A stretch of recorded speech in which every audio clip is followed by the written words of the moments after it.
111-এর সবচেয়ে বড় ভুক্তভোগী বিএনপি। শহীদ প্রেসিডেন্ট জিয়া রহমানের ছোট ছেলে আরাফাত রহমান কোকোর মৃত্যুবার্ষিকীতে কথা বলেন দলটির নেতারা। তাদের অভিযোগ, কথিত -2 ষড়যন্ত্রের ক্ষত নিয়ে মারা গেছেন কোকো। উপদেষ্টাদের মধ্য থেকে কিংস পার্টি গঠনের প্রক্রিয়া চলছে বলে অভিযোগ করেন তারা।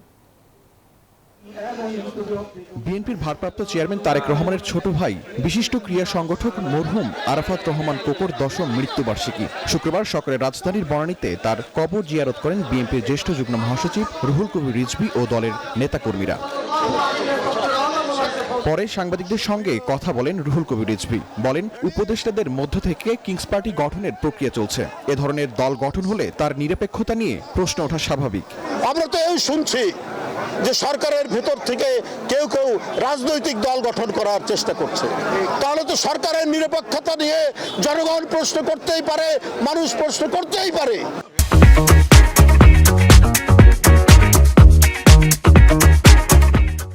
দিনটি ঘিরে সারা দেশেই আলোচনা সভা ও দোয়া মাহফিল করেছে বিএনপি। রাজধানীর নয়াপল্টনে বিএনপির কেন্দ্রীয় কার্যালয়ের আয়োজনেও উঠে আসে নতুন দলের প্রসঙ্গ।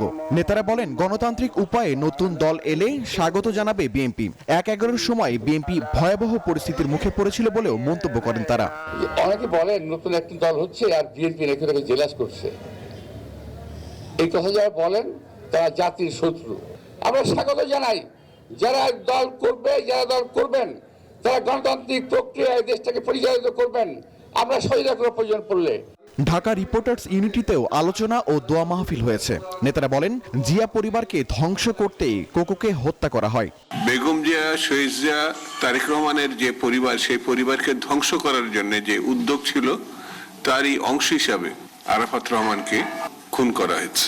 এদিকে বগুড়ায় আয়োজন করা হয় ফ্রি মেডিকেল ক্যাম্প। সাংবাদিকদের সঙ্গে কথা বলেন নেতারা। তারা অন্যায় করছে, সন্ত্রাস করছে, তাদের ব্যাপারে সরকার যথাযথ ব্যবস্থা নেয় নাই, এটাই আমাদের দুঃখের কারণ। এখন আমরা চাই তাদের বিরুদ্ধে যথাযথ ব্যবস্থা নেওয়া হোক। বিএনপির প্রতিষ্ঠাতা শহীদ প্রেসিডেন্ট জিয়াউর রহমান ও সাবেক প্রধানমন্ত্রী বেগম খালেদা জিয়ার ছোট ছেলে আরাফাত রহমান কোকো 2015 সালের 24 জানুয়ারি মালয়েশিয়ার কুয়ালালামপুরে মারা যান তিনি। শাহরিয়ার কবির, নিউজ 24, ঢাকা।